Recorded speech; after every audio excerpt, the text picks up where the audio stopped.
श्रोताहो नमस्कार. ऐसी अक्षरे रसिके या कार्यक्रमामध्ये ऐकूया मेघना साने यांचा ललितबंध. आजचा विषय आहे देई छंद आनंद. एकदा मी माझ्या मैत्रिणीला सुषमाला सहज फोन केला. काय ग, सध्या तू काय करतेस? ती म्हणाली, आकाशातल्या ग्रहताऱ्यांची माहिती जमवत आहे. मी विचारलं, का ग, पामिस्ट्रीत इंटरेस्ट आहे की काय तुला? ती खळखळून हसली, म्हणाली, अगं तसं नाही, आपण जसे जगात असतो ना तसे हे ग्रहतारेही जगात असतात. त्यांची माहिती जमवणं किती इंटरेस्टिंग आहे म्हणून सांगू. चंद्र सूर्य यांच्यापासून मी सुरुवात केली आणि आता आकाशगंगा सप्तर्षी उल्का यांच्यापर्यंत आले. मंगळाचीही माहिती गोळा केली. एखाद्या मुलीला मंगळ असतो वगैरे हे तर मी मानतच नाही. ती आपल्याच नादात बोलत होती. आजपर्यंत ग्रहतारे हे काही माझ्या आयुष्यात कधी आले नव्हते. आकाशाकडे मान वर करून मी पाहतेच आहे कशाला. रस्त्यानं जाताना माझी नजर जाते भाजीच्या गाडीकडे, नाहीतर टेलरच्या दुकानाकडे. म्हणजे ब्लाऊजचे काही नवीन नमुने वगैरे त्याने टांगून ठेवलेत का, एवढे मात्र मी नेमकेपणाने पाहते. एक तसं मासिकाचं वाचनालय आहे जवळच, तिथून मासिक आणते.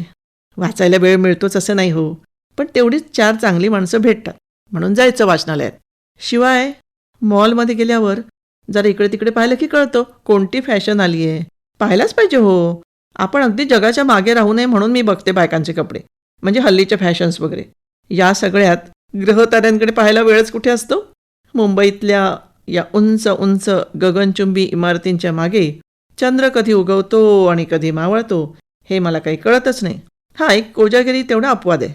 काही दिवसांनी मी सुषमाकडे गेले बरं का, तर तिनं जमवलेली ग्रहताऱ्यांची माहिती खरोखरच इंटरेस्टिंग होती. सुषमा ग्रहताऱ्यांशी जोडून घेत मजेत जगत होती. अनोखं जग शोधून काढत होती.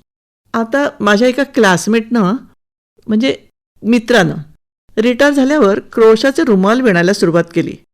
खरं तर हे बायकांचं काम आहे की नाही, त्याची बायकोच करत होती ते सुरुवातीला. पण पहा तर कशी मजा वाटते विणताना, असं ती त्याला म्हणाली. आणि एक दिवस त्यानं खरंच एक रुमाल विणून पाहिला. त्याला इंटरेस्ट वाटला. मग सुंदर सुंदर डिझाईन्स शोधून मनमोहक रुमाल त्याने विणले. हे रुमाल तो विकण्यासाठी विणतच नव्हता, तर मैत्रिणींना समारंभात भेट देत होता. किती निर्मळपणे जोपासत आहे हा छंद. आमच्या घराजवळ एक साड्यांचं प्रदर्शन लागलं होतं, म्हणून मी माझ्या मैत्रिणीला नंदाला फोन केला. अगं, येतेस का प्रदर्शनाला? तर ती म्हणाली, अगं मी वृद्धाश्रमात निघाले आहे, आपण नंतर बोलू. आता ही कोणाला ठेवायला चालली आहे बाबा? हिची सासू बरीच म्हातारी झाली म्हणून की काय? म्हणजे धडकीच भरली मला.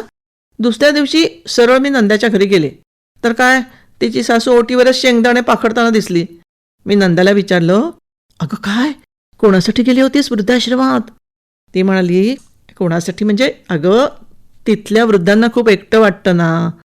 मुलं काय त्यांची 3-4 महिन्यातून एकदा भेटायला येतात, काही लोकांची तर येतच नाहीत. म्हणून मी काय करते, तिथे जाते, त्यांना गाणी गोष्टी वगैरे वाचून दाखवते, म्हणजे गप्पा मारायला जाते. त्यांच्या चेहऱ्यावरचा आनंद बघितला की आपणही आनंदी होतो. तू येतेस का एकदा? मित्रांनो, आता महिन्यातून एकदा आम्ही दोघीही जात असतो वृद्धाश्रमात. आयुष्यात काहीतरी केल्यासारखं वाटतं. देई छंद आनंद. मेघना साने यांचा ललितबंध आत्ताच आपण ऐकला ऐसी अक्षरे रसिके या कार्यक्रमामध्ये. या कार्यक्रमाला निर्मिती सहाय्य केलं होतं पूर्वा राणे यांनी आणि सादरकर्त्या होत्या ज्योत्स्ना केतकर.